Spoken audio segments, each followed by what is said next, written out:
Espero que ya se está grabando. Shalom, shalom a todos.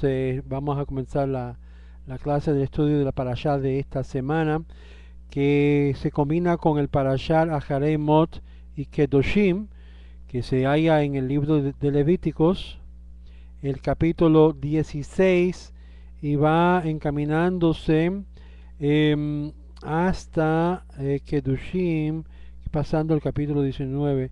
En esta parashá de esta semana tenemos dos porciones en las cuales involucran ambos lo que es em, dos parashás, lo que es Ajeremot, como dice aquí en el principio de la Torah, Vedaber Hashem el Mosham Ha'arei Mot Shenei Benei Aharon, que después de haber fallecido los dos hijos de Aarón. Es interesante que aquí la palabra para fallecer es traducido en hebreo eh, en este pasaje de Mot.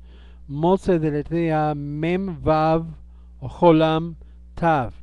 Y cuando tú le quitas lo que es el Vav, yo estaba explicando esto ayer a un señor que me preguntó del mundo cristiano por qué, él es un colega mío que cuando estudiamos juntos en la escuela allá en California, me había hecho una pregunta por Facebook.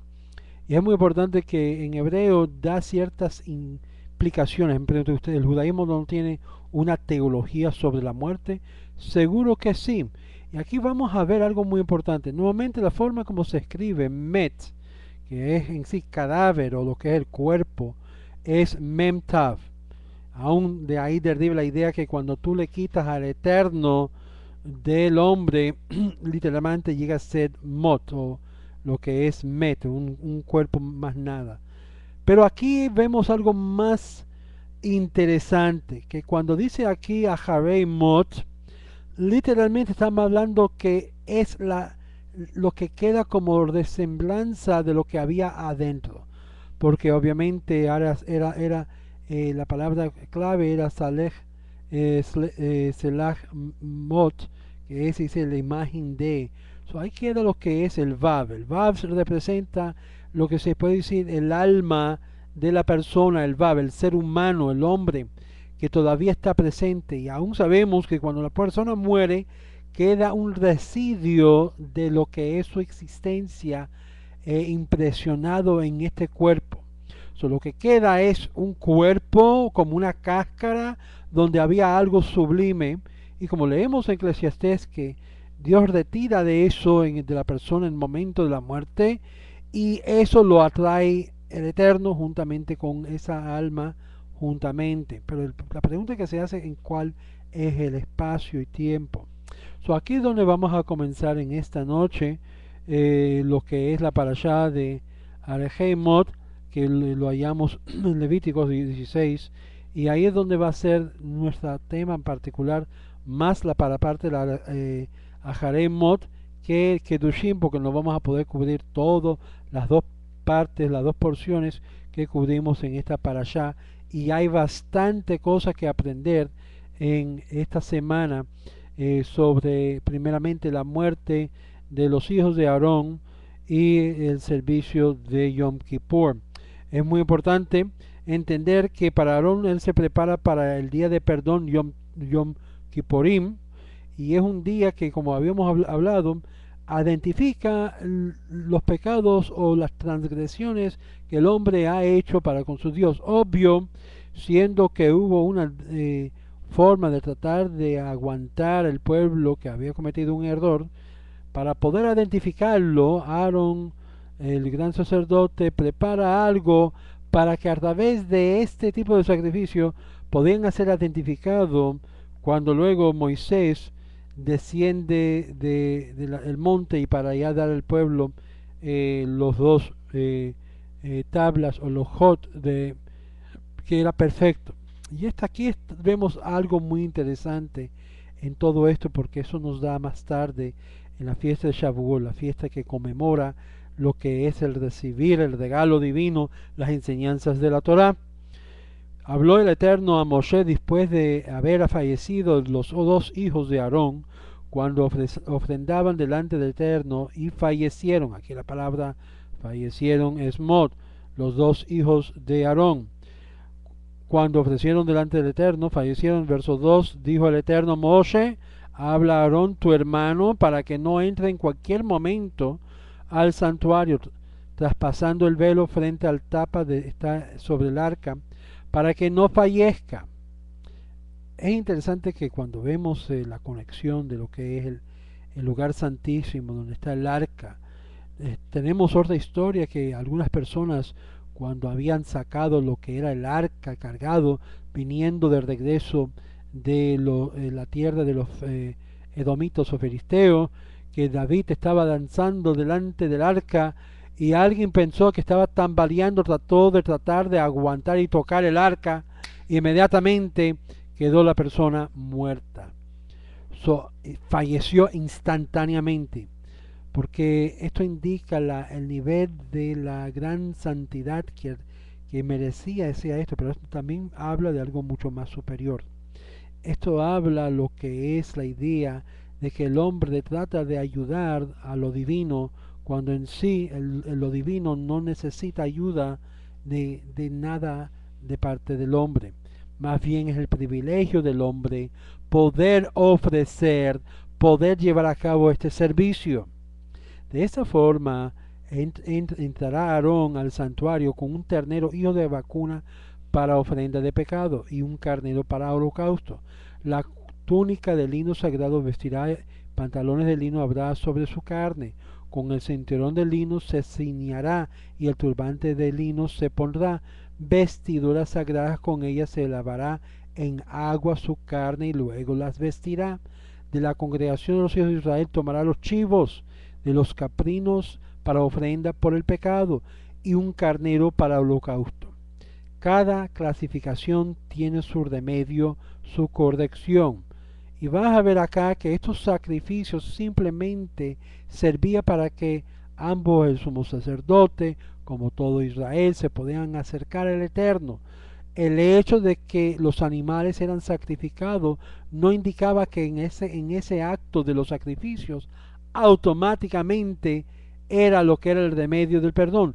Obvio, con estas ofrendas tenía que haber un elemento muy esencial en todo esto, la cual sin esto no podía realmente operar lo que habrían de recibir, que era el perdón, que esto se llama shuvá o arrepentimiento teshuvá, un corazón contrito y humillado, en la cual no podían recibir el resultado de su ofrenda, que era en sí shuvá, que era perdón. Es por eso que entonces Aarón, el sacerdote, podía entrar con mente y estos limpios delante del Creador, y de esta forma entonces hacer plegarias delante del Creador de parte del pueblo de Israel, y Israel por igual podían entrar a través de este medio con un corazón contrito y humillado. A ser destruido obviamente el templo, sabemos que claramente tenemos otro remedio. Ese remedio se nos da a través de repetir estas ofrendas que se daba, y que los labios de nuestra boca sería en cambio sustituto, mientras que no tenemos un templo como ofrenda, como dice en el libro de Oseas, claramente que hay un sustituto de una forma alternativa, que cuando no existe el templo y los sacrificios, tenemos uso de esto. Interesante, sobre hablando de lo que es los sacrificios, el sistema del templo, hay que entender que el templo y sus servicios fue destruido por falta de este elemento tan elemental en nuestro servicio al Eterno, y era la falta de hacer shuvá. Cuando algo se llega a hacer como costumbre, ya pierda lo que es el propósito y la distinción de ese servicio. Mientras que Dios se hace la pregunta por qué Dios unió lo que es el concepto de los hijos de Aarón con el mandamiento de restringir la entrada al lugar santísimo solamente a los descendientes de Aarón, en el primer versículo. El rabino Eliezer Ben Azar le compara esto a una persona que estaba enferma y le da el aviso y la noticia de no comer comidas frías o dormir en lugares húmedos.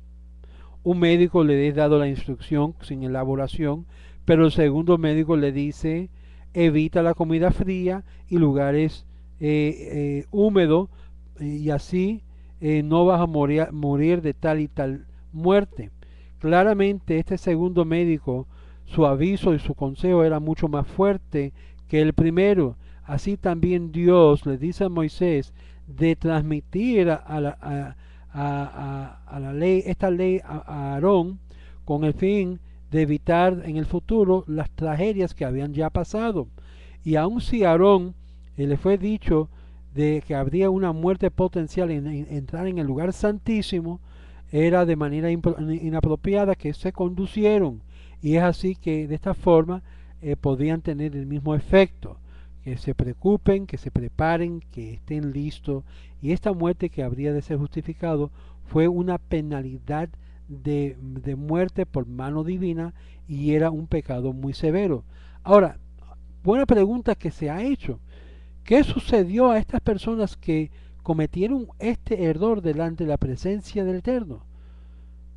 Ya no hay un animal que se puede espiar por ellos porque ya su propia muerte. Yo quiero que ustedes escuchen esto. El hecho que sus vidas fueron tomados, su propia muerte sirve por expiación por el error que cometieron. Y aquí tenemos ese principio, no solamente aquí, sino desde el principio, cuando el primer hombre, Adán, o el primer ser humano, Adán, cometió el mismo error comiendo de la fruta, el fruto prohibido. Le fue dicho: el día que comieres de este fruto, y yo te estoy prohibiendo, ciertamente morirás. Vamos a poder decir claramente que las consecuencias de la transgresión es la muerte física, biológica de la vida de la persona en este mundo. Esto consistentemente a través de la historia hayamos repetido consecuentemente.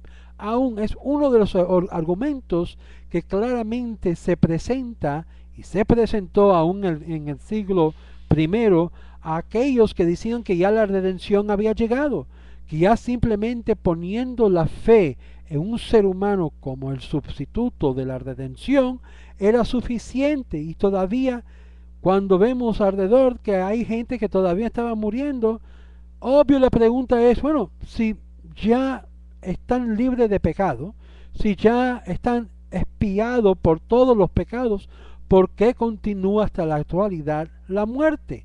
Porque obviamente entonces hay todo derecho de reclamarle a Dios, de traer vida para siempre a todas esas personas que supuestamente aceptaron a este personaje como el Mesías de su vida.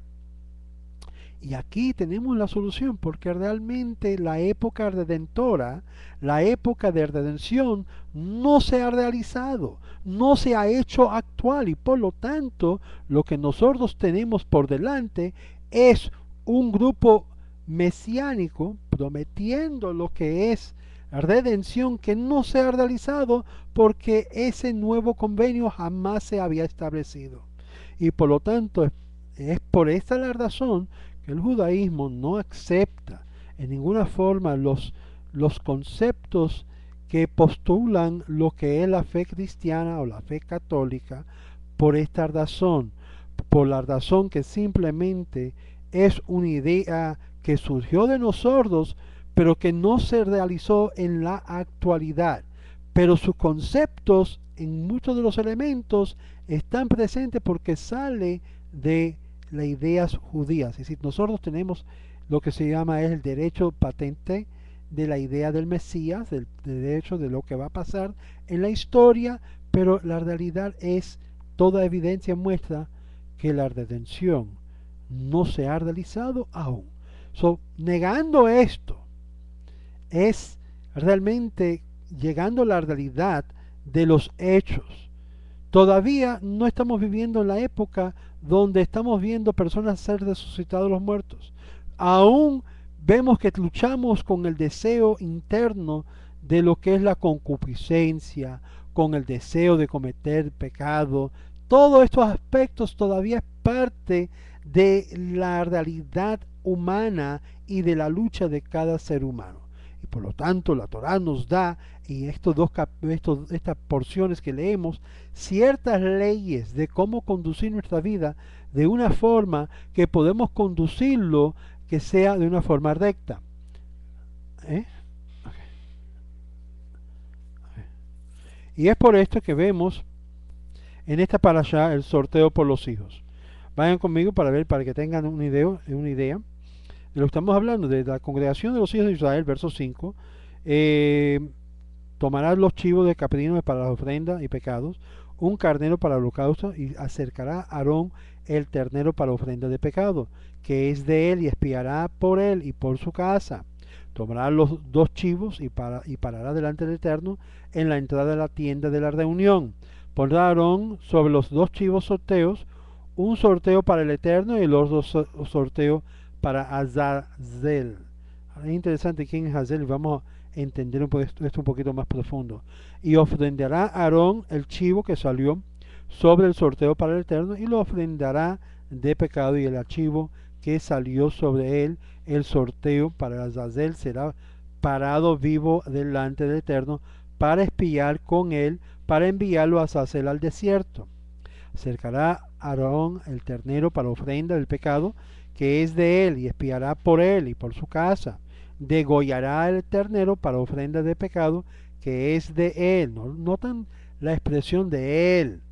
Tomará el brasero lleno y la brasa de fuego sobre el altar delante del Eterno, y su puño lleno de sumerio y especias molidas fino, y los traerá al interior del velo, y pondrá su sahumerio sobre el fuego delante del Eterno, y cubrirá la nube de sahumerio de la tapa y sobre el testimonio, y no fallecerá. Un sorteo era en sí, según verso 8, estaban dos chivos, estaban parados frente al Cohen Gadol, el sumo sacerdote, y había dos tablitas. En una estaba escrito para Hashem, el Eterno, y el otro estaba escrito para Azazel. Obvio, es como decir, uno es para el Eterno y el otro es para Azazel. Todavía no se ha definido qué es Azazel.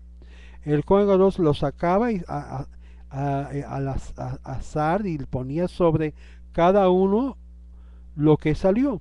Si hacía un azar, un sorteo, y en ese sorteo primero iba a ser, ok, este es para el Eterno, aquí dice Eterno, lo ponemos en el Eterno, en un chivo, y ahora te vamos a escoger a ti, y a ti te toca hacer Azazel.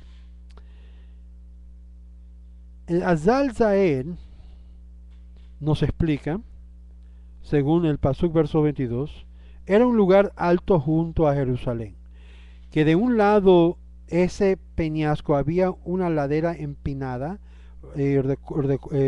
rocosa, y abajo era desierto o desértico.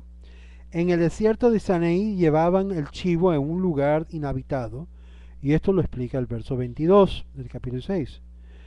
Recién el Kodesh HaKodeshim, el lugar santísimo, ponía las especias dentro del brasero, y entonces salía un gran humareda de olor agradable. No fallecerá, y se hacía todo como correspondía. Esto nos indica varias cosas. Esto indica, según Shevuot 13b, el término de los dos chivos se comparaban uno a los otros y eran muy similar de su apariencia y su altura. Los dos chivos indicaban también que eran uno delante del Eterno, y habría el otro que supuestamente para Azazel, que significa Az, fuerte, el poderoso, literalmente decir el fuerte poderoso, este para el fuerte poderoso. Después lo llevaban en lo que se llama en un lugar alto, y lo dejaban a ir, y ahí moría normalmente Azazel, y este era para el poderoso. So, la pregunta que se hace acá, ¿quién es el poderoso? ¿Quién es el Azazel? Si lo puedes, se puede decir aún, se puede transliterar como literalmente fuerte Dios, porque él es Aleph Lamed, el fuerte Dios, o el fuerte Dios. Uno es para el eterno y el otro es para el fuerte Dios. Pregúntase eso. Una buena pregunta. Entonces este ordo chivo iba a ser dirigido al fuerte Dios. En el libro de Job leemos que también el Hasatán entra en la comunidad de también Benei Elohim, los hijos de Dios.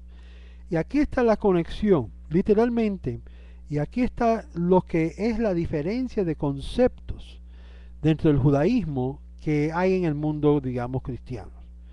Nosotros no miramos al el poderío que Dios instituyó acá, que es su representante, como un dualismo, lo opuesto.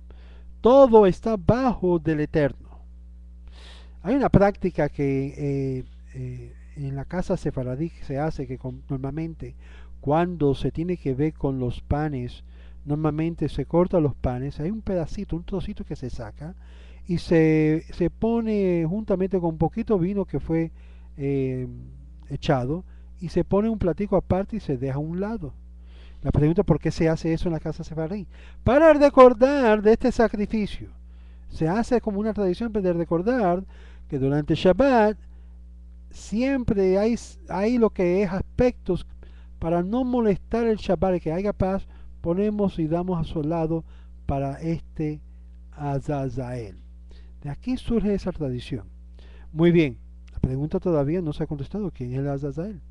Algunos han sugerido que Azazel era uno de los emisarios de Dios que está encargado de perseguir, de hacer el juicio, llevar personas al tribunal celestial para acusarlo de violaciones que han cometido en contra de Dios.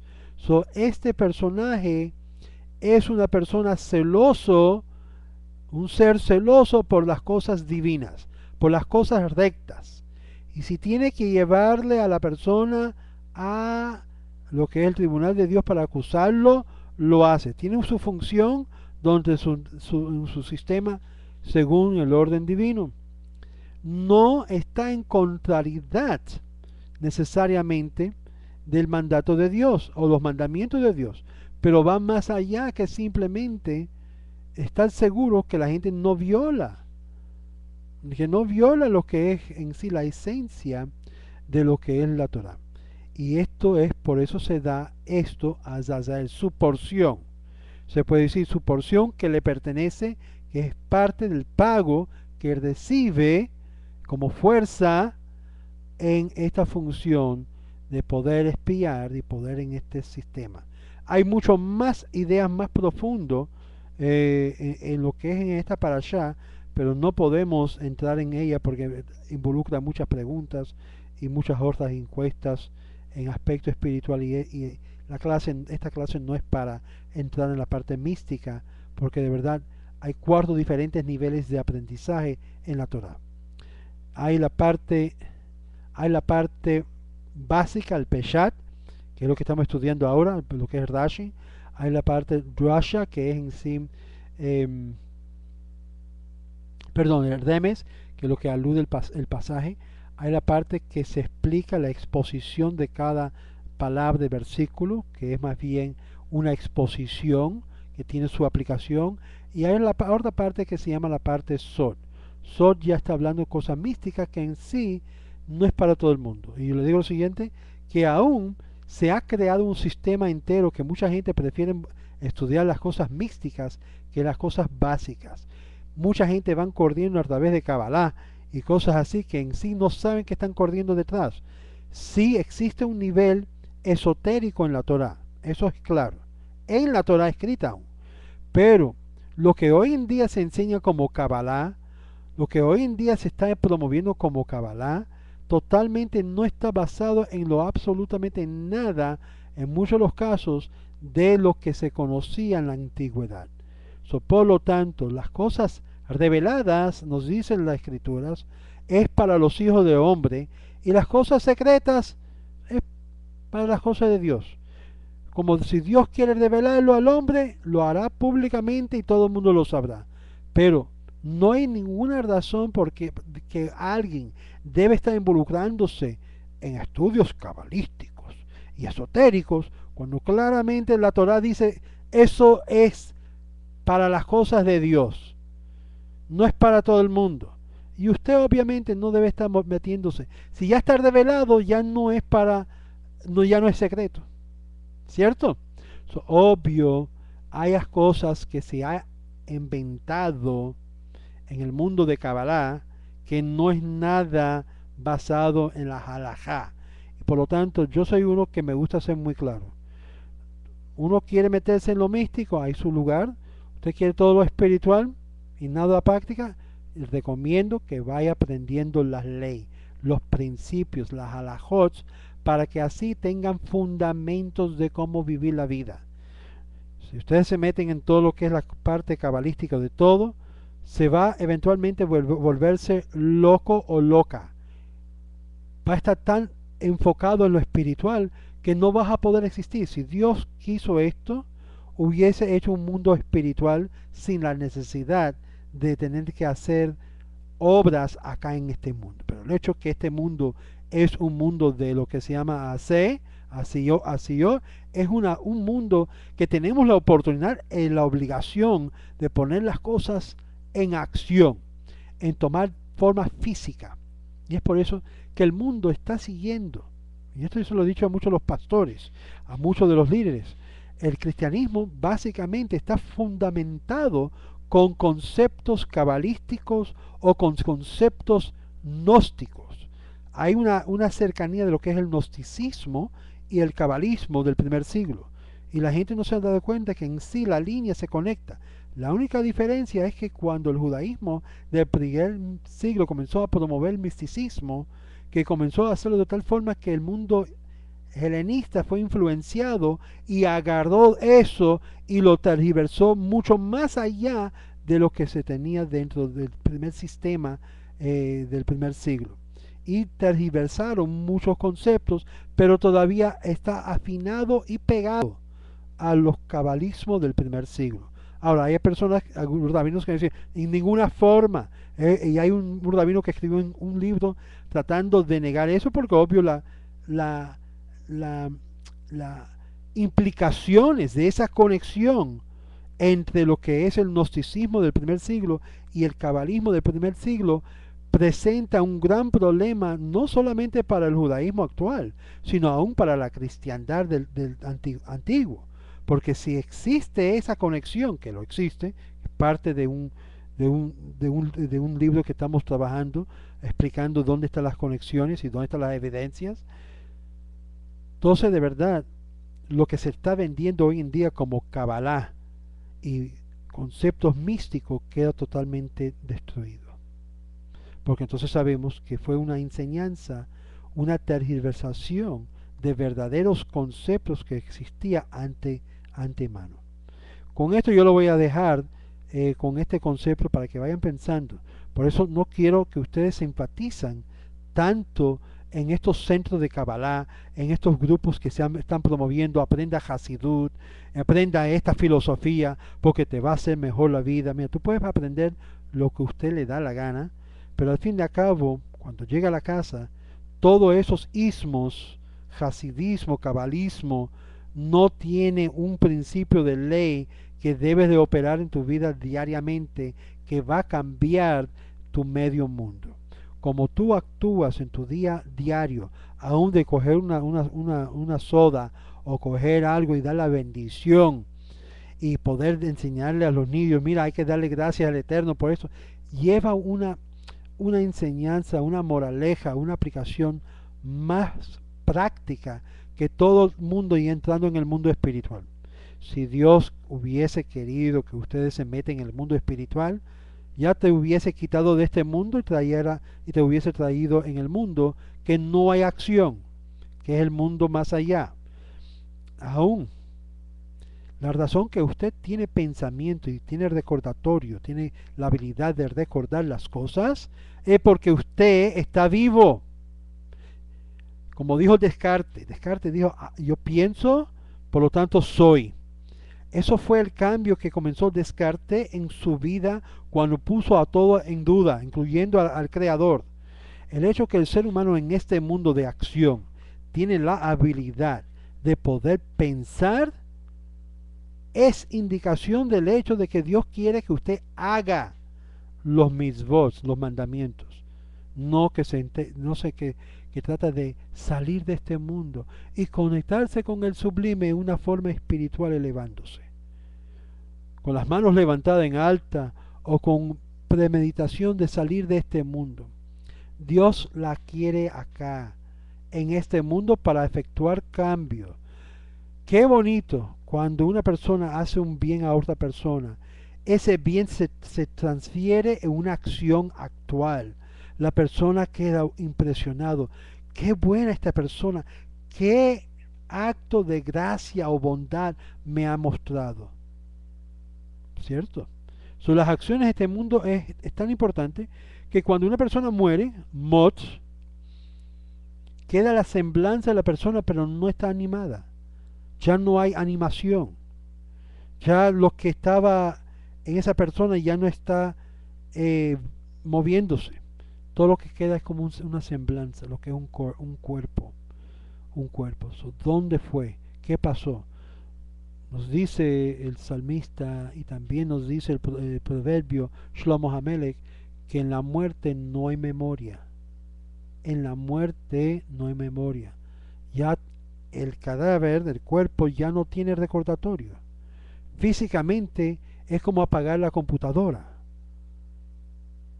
Físicamente es como apagar la computadora. No dije que no tiene conciencia o algún nivel de conciencia, pero ese nivel no sabemos exactamente cómo definirlo. Es un mundo que no hay recordatorio, es pura alma espiritual. Se fue retraído. Lo que sucede luego, podemos discutir y hablar sobre eso más adelante, porque es parte de diferentes argumentos. Si existe solamente ese mundo y ya se acabó mundos venideros, en mundos actuales, si se reencarna, si es parte de todo esto o no, si hay prueba en lo que es la Torah de esto o no. Yo creo que sí, otros opinan que no, pero es muy importante de que todo lo que nosotros basamos sea en Torah, en Tenach, y no solamente del rabino, porque hay un orden de creencia. Primeramente hay la parte escrita, ambos, lo que es los 5 libros de Moisés y la Torah, y luego lo que es la interpretación rabínica, que desde la Torah le da apoyo de las aplicaciones. Pero si uno de las dos hay un problema, siempre se descansa en lo que ya fue escrito. Hay conceptos por ahí que dicen que los rabinos pueden aún cambiar lo que dice la Torah. No, amigos. Eso es un campo muy peligroso. Aún cualquier lo que es decisión rabínica que se hizo durante el Sanhedrin, todas esas decisiones están basadas en Torah. No están basadas en una ausencia o un vacuum vacío. Todo tienen bases. Y sin bases, todo el edificio cae. Que es lo que está pasando con la cristiandad. Lo que está pasando con muchos los movimientos cabalísticos que se han levantado tratando de crear un sistema y están totalmente caídos. ¿Por qué? Porque al fin de cuentas no hay un fundamento. Fundamento es la Torah, la fundamento es las escrituras hebreas, ese es el fundamento y desde ahí sale todo basado en esto. Muy bien, el sumo sacerdote nos dice claramente que a través de ella habría de recibir expiación, recitado la confesión de pecados por la nación, como menciona el versículo 21 según Rashi. Los 2 chivos eran llamados que están vivos ante de Aarón para confesión, y sus consecuencias se había de expiar por todo el pueblo de Israel, y de esta forma se recibiría expiación por todos sus pecados o errores. Muy bien, Vacapea, verso 11, habla de la provisión de lo que es el pecado y el servicio de incienso, que era parte unida al servicio de Yom Kippur, día de expiación. Y ahí vemos lo que sucede. En el verso 13, pondrá el sahumerio sobre el fuego delante del Eterno, y cubriría la nube de sahumerio, la tapa que está sobre el testimonio, no fallecerá. Tomará de la sangre del ternero, rociará con su dedo delante de la tapa hacia el este, delante de la tapa rociará 7 veces de la sangre con su dedo, degollará el chivo de ofrenda por pecado, el que quedó para Hashem, no el otro, y que era para expiación del pueblo, traerá su sangre al interior del velo y hará con su sangre como había hecho con la sangre del ternero, y lo rociará la tapa delante de la tapa y expiará por el santuario de las impurezas de los hijos de Israel, de sus delitos y por todos sus pecados. Y así hecho en la tienda de la reunión, y reside con ellos a pesar de sus impurezas, y reside aún a pesar de sus impurezas. Estamos hablando del santuario del Eterno. Ninguna persona estará en la tienda de la reunión cuando entre para espiar en el santuario hasta su salida. Está hablando del sumo sacerdote. Y espiará por él y por su casa y por toda la congregación de Israel. Y saldrá hacia el altar que está delante del Eterno y espiará sobre él. O sea, que tomará de la sangre del ternero y la sangre del chivo y pondrá sobre las esquinas del altar y en derredor, y rociará sobre la sangre con su dedo 7 veces. Lo hacía con el dedo 7 veces. Y lo purificará y lo consagrará de las impurezas de los hijos de Israel. Cuando terminare de espiar el santuario y la tienda de reunión, el altar, ofrendará el chivo vivo. Apoyará a Aarón sus 2 manos sobre la cabeza del chivo vivo, confesará sobre él todos los pecados de los hijos de Israel, todos sus delitos, a propósito, todas sus faltas, poniendo sobre la cabeza del chivo, entonces lo enviará en mano de un hombre ya asignado hasta el desierto, portará el chivo sobre todos los pecados de ellos a una tierra inhabitable, y será enviado el chivo al desierto, es decir, enviándolo. Y entrará Aarón a la tienda de reunión, se desvestirá de las vestimentas de lino que se había vestido cuando había entrado en el santuario, dejará allí, lavará su cuerpo en agua y un lugar sagrado, lavará sus vestimentas, saldrá y hará su holocausto y el holocausto del pueblo, y hará expiación por él y por el pueblo. Y el cebo de la ofrenda, habíamos hablado anteriormente sobre esto, el cebo de la ofrenda, por el pecado quemará en el altar, es decir, todas las cosas que podía hacer daño al ser humano, todas las cosas que eran lo que era prohibido del animal, las grasas, el sebo, ciertos nervios, ciertos órganos o aspectos, tenían que ser consumidos totalmente por el fuego. Y el que enviara el chivo a Sazarel lavará su vestimenta de su cuerpo en agua. Después de esto vendrá al campamento, al ternero de la ofrenda por el pecado y el chivo de la ofrenda por el pecado, y que fue traído su sangre para espiar el santuario, y sacará fuera del campamento y quemará su fuego sus pieles, sus carnes y su estiricol. Si todo que no se puede utilizar era quemado totalmente, para que tengan idea de lo que había ocurrido anteriormente, que estos 2 hijos de Aarón, que fueron totalmente consumidos, que ya no podía ser usado, fueron traídos a muerte. Y después, es decir, consumado en lo que es por el fuego que salió y lo quemó. Después de esto vendrá el campamento, y será para ustedes por ley perpetua, es decir, mientras que nosotros tenemos esta obligación de hacer este servicio perpetua. En el mes séptimo, en el día 10 del mes, afligirán vuestras almas. Es decir, aunque no tengamos todo lo que es mencionado aquí acerca de los animales de sacrificios, al recordarlo como dicen Oseas, acerca de estos sacrificios, es como si estuviésemos ya ofreciéndolo de nuevo. Esto es lo que significa Yom Kippur, el día de expiación. Hacemos recordar lo que se hacía en el templo, y la parte más clave, quiero enfatizar eso, es lo que dice el verso 29. Será para ustedes por ley perpetua. Esto es para siempre. Esto no va a parar. Aunque pararon lo que es la parte de sacrificios por causa de lo que hizo Erdoma, que Erdoma causó que se parara lo que es las ofrendas y sacrificios en el templo, la cual menciona el libro de Daniel, que el príncipe habría de hacer esto, el ungido había de hacer esto, algo que fue mal interpretado por los sabios de aquel tiempo, y que Josefos menciona que habían heredado, que no se refería al Mesías, sino más bien se refería al poderío romano que habría de tomar posesión o control y expulsar a los judíos de Israel. Ellos habrían de lo que es destruir y poner en pare lo que es la ofrenda que se habría de cesar por poderío y mandato de Roma.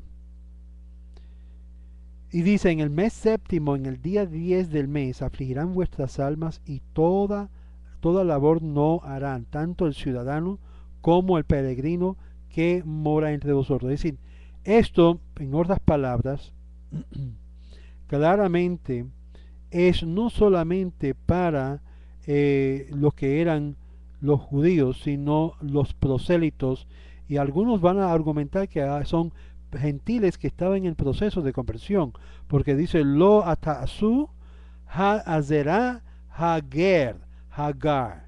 Es decir, claramente aún aquellos que están en transición, que son peregrinos y que están en el proceso de la conversión, a ellos también se incluye. Es decir, todavía pueden tener el estatus de no judío, según lo que leemos acá. Y es aquí donde vemos algo de gran interés, que Yom Kippur realmente era para todos que peregrinaban a este día. Es decir, había una oportunidad de poder expiar sus pecados. La habilidad que cuando se acercan al Dios de Israel, podían directamente a través del servicio de el Cohen, a través del servicio de Kalal Israel, todos que eran totalmente expiados por ustedes. Y así dice, hará el Cohen expiación por ustedes para purificar a ustedes de todos vuestros pecados delante del Eterno. Ustedes serán purificados. ¡Wow! Increíble. Esto es el servicio que ofrecía. Ahora sabemos que había otros servicios que se hacía en favor de las naciones del mundo, la cual, no teniendo nuestro templo, no se puede hacer, pero se hace recordatorio de todo eso cada año durante la fiesta de Sukkot, la fiesta de tabernáculo. Y dice acá, y hará expiación, verso 31, perdón, el Shabbat, el gran sábado, es para ustedes. Este es un día de gran descanso y de reposo. ¿Por qué es de gran descanso? No solamente es un Shabbat normal, pero es un gran Shabbat porque este Shabbat trae descanso de todas las cargas que uno lleva de año en año, de todo el mal, equivocaciones que han hecho. Cada año tenemos un momento apropiado de poder recibir del Eterno perdón por todos los errores, pecados que hemos cometido. Si simplemente aflijamos nuestras almas y le pidamos a Dios perdón, Dios es justo, Él es fiel y nos perdona cuando le confesamos a Él que hemos transgredido. Y al recitar el recuerdo de todos estos sacrificios, tenemos la fe y la confianza que cuando termina Yom Kippur somos perdonados. Pero la actualidad es que aún falta algo. Y esa falta es poder tener nuestro templo de nuevo, donde seamos acercados de nuevo. Y eso están en proceso aún. Pero en contraste, somos realistas. La redención aún no ha llegado. Y es por eso estamos dependientes cada día de nuestra existencia en el Eterno para otorgarnos su bienestar, su bondad, su bendición. Eso nos hace, si lo quieres hacerlo de esta forma, mendigando al Eterno por su gracia constante, porque estamos dependiendo en Él cada día de nuestra vida para el sostén de Él. Un día, un día será claramente un día de gran alegría para todo Israel y todo el mundo, cuando verá esto de una forma físicamente. Habló el Eterno y a Moshe diciendo, habla a Aarón, a sus hijos y a todos los hijos de Israel y les dirá. Dios le está mandando a Moisés que le diga a los hijos de Aarón y a los hijos de Israel. Esto aplica a todo Israel. Quiero que ustedes noten siempre el contexto del texto es importante. No se puede desviar de este patrón. Y ahí vienen los problemas de muchos que mal aplican lo que dice las escrituras hebreas nuestras y se lo aplican a ellos cuando realmente hay que aplicar a quien a él se refería. Y es por eso el que quiere quitar a Israel por en medio de todo este cuadro está tratando de reemplazar a Israel. Y es por eso que hay muchos líderes por la televisión, lo vas a escuchar, siempre diciendo, nosotros somos el nuevo Israel. ¿Quién le da a usted ese derecho? Si Dios no le dijo que usted es el nuevo Israel, y ustedes no se han convertido, y ustedes no se han integrado a lo que es Israel, que se conoce como el pueblo de Israel.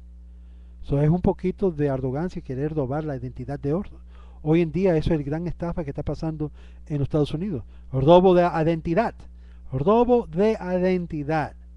Y aquí está el problema. ¿Cuál es el proceso para ser uno del pueblo? Pues hay un procedimiento. Así que para entrar en los Estados Unidos hay un procedimiento para recibirse, ser parte de ser ciudadano americano. Igual para ser parte de esta casa de Israel hay un proceder que hay que seguir halágicamente. Y aquellos que están envueltos en otorgar y ayudar la entrada tienen que también seguir ese poscristo halágico. Si no, hay un gran problema. El gran problema es que entonces le están dando una tarjeta de identidad falso. Y para complicar la situación más aún, el Israel nos menciona en la Torá y su constitución es una que la Israel actual no está sujeta. ¿Cómo es que no está sujeta? Sí, porque el Israel, el Estado, fue un Estado totalmente creado en lo antítesis de los principios necesariamente de la Torá. Pero los que lo manejan son judíos que sí están conectados con lo que es el Torá de la Constitución. Es por eso estamos en una transición aún con el Estado de Israel. Y es por esto que esta lucha que existe. Estoy tratando de explicárselo de una forma que pueden comprender la lucha que existe dentro de lo que es los que son observantes de la Torá, los que siguen lo que es y son parte de Israel, sí físicamente hablando, como también por adopción, porque hay dos formas de ser parte de la comunidad de Israel, pero son considerados parte de Israel. Muy bien. Cualquier hombre de la casa de Israel que degollare un toro, un cordero y una cabra en el campamento o que lo degollare fuera del campamento por la entrada de la tienda de reunión, no lo trajera para acercar una ofrenda eterna delante del tabernáculo eterno, sangre le se considerará al hombre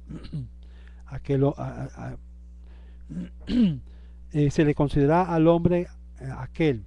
Sangre derramó, por eso será cortado el hombre aquel dentro de su pueblo. Vamos a ir un poquito ahora al capítulo 17, que ya involucra un poquito algunos conceptos distintos de lo que estamos estudiando. Que los lugares donde se hacen los sacrificios de animales tenían que, cuando estaba el templo levantado, traerlo a lo que era el templo. Porque de forma contraria era problemático.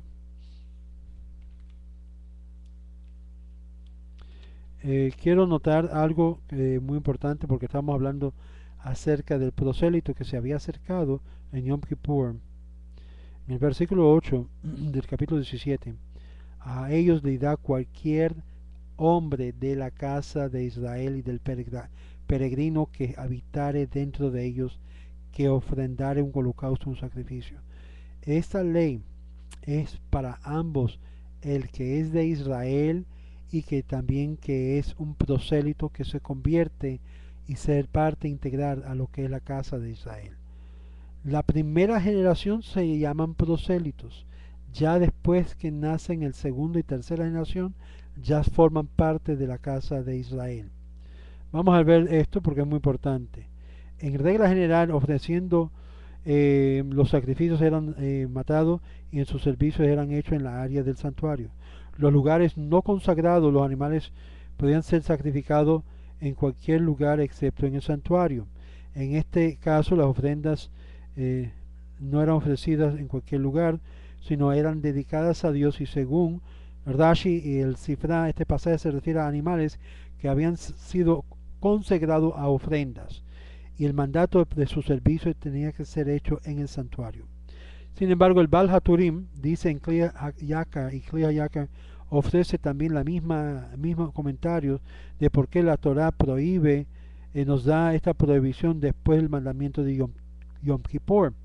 Uno puede sugerir que fue requerido de despachar en Yom Kippur el chivo de Azazel, y por lo tanto igualmente tenía permiso de ofrendar afuera del santuario, y esto debe ser permitido ofreciendo ofrendas a las fuerzas foráneas.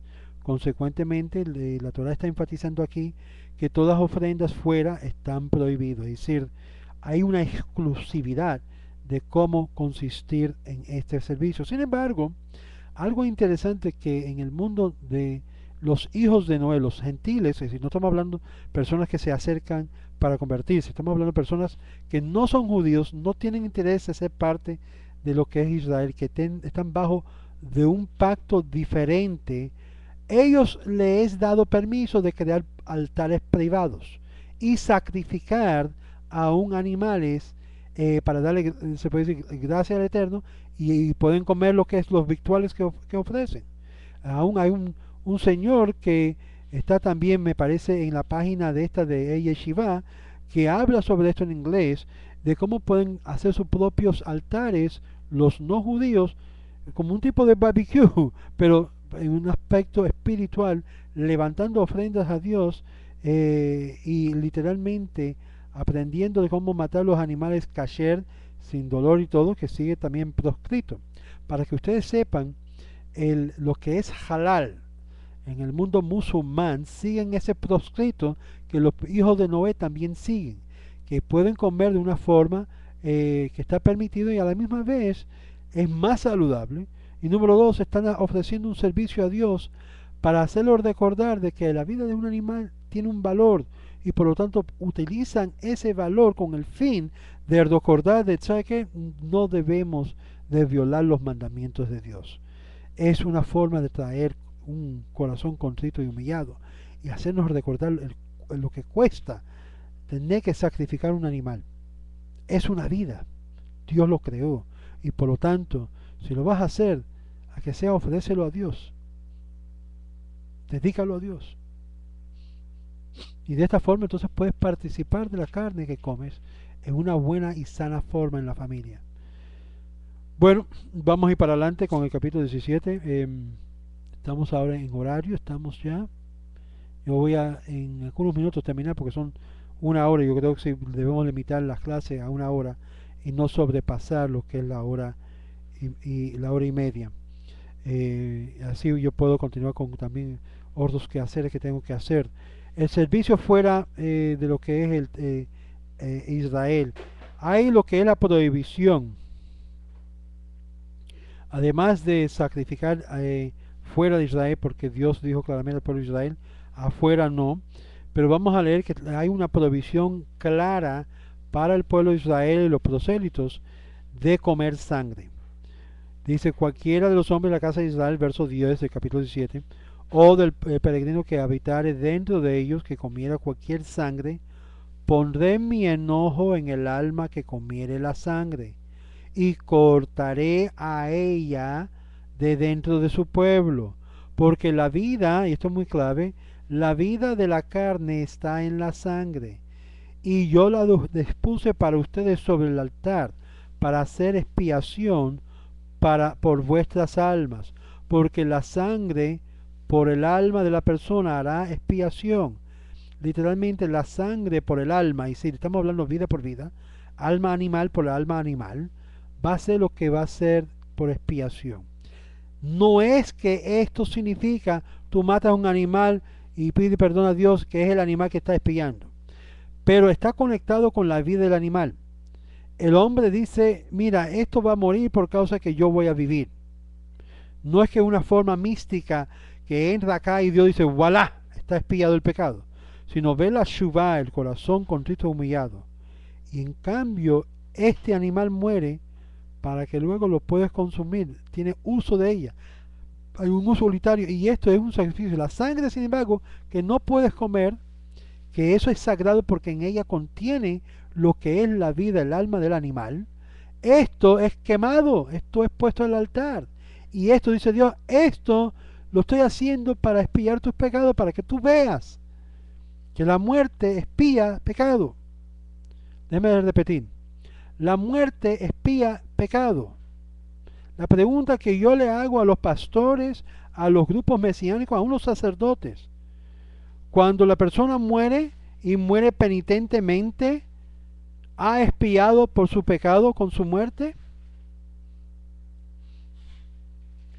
Y la respuesta que vemos consistentemente a través de la Torá, sí, sí, sí. La paga del pecado que cada uno de nosotros cometemos es muerte. A entrar la muerte, que es una separación, ya queda pagado la deuda. Por lo tanto, es necesario que todo hombre y mujer pasemos por muerte. Es decir, no hay exención. Aun cuando ocurre el día de la resurrección, es simplemente indicación que ya se pagó las consecuencias de lo que es la deuda. Y esto todavía las personas no comprenden. Una vez que comienza a entrar vida o la nueva época, lo que la gente llama en la época del Brit Hadeshah, el nuevo pacto, ya la muerte no estará presente. Está totalmente anulado porque ya ahora la deuda se ha pagado.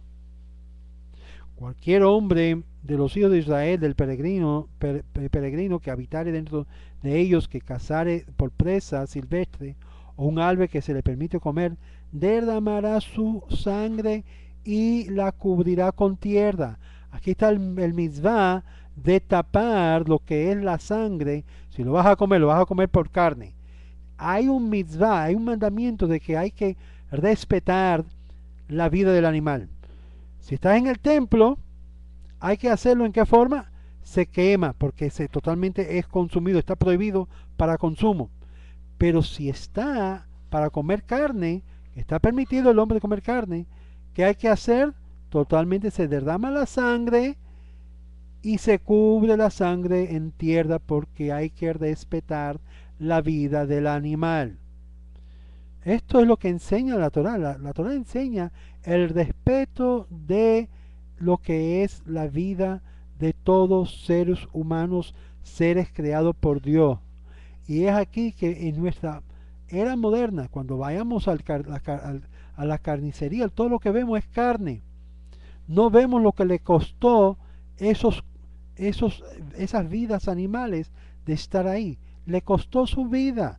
¿Qué pasó con la sangre de ellos? ¿Lo hicieron morcillas? ¿Se lo comieron gente? Esto es una de las cosas más más profano de una vida de un animal. ¿Cómo vas a hacer eso a un animal? El animal dio su vida para que pudieras alimentarte y tú ahora te vas a un paso más y estás profanando el alma de ese animal por comiéndotelo. Y es por eso que dice más adelante que el Eterno tendrá enojo a esa persona. Es decir, eso es te dio permiso comerlo, que inicialmente en el principio todos éramos vegetarianos, pero te dio permiso a comerlo y aún así con limitaciones y entonces ustedes van como salvajes y se comen también el alma de la persona, de donde está sentado el alma animal física. ¿Qué está haciendo acá? Porque la vida de toda carne es su sangre. La sangre es sagrada. Con su vida está ahí a la sangre. Y aquí dice muy claramente el verso 14 que en su vida, en la sangre, está lo que es la parte física que mantenga animado el animal. Lo que es la energía del animal. La sangre de toda carne no se comerá, porque la vida de toda sangre es su carne.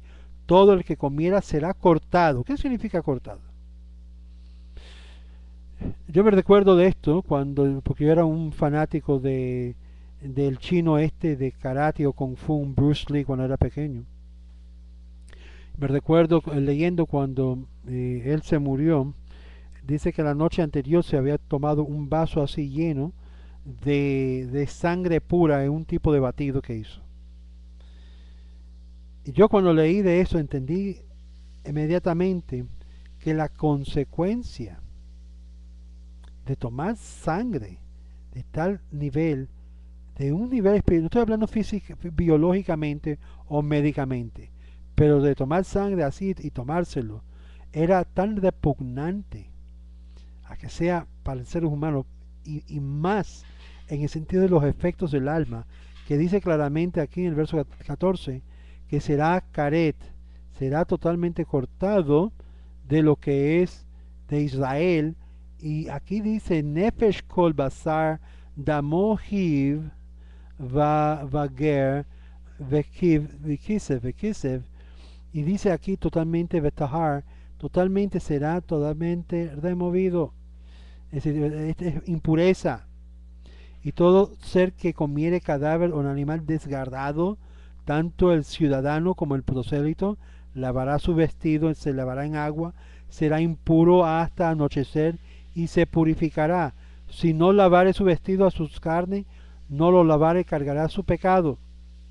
Vamos a dejar aquí por esto, porque la próxima entramos en algo mucho más profundo, que es las relaciones prohibidas, acerca del conducir del judío, el prosélito, delante de la familia, las relaciones prohibidas.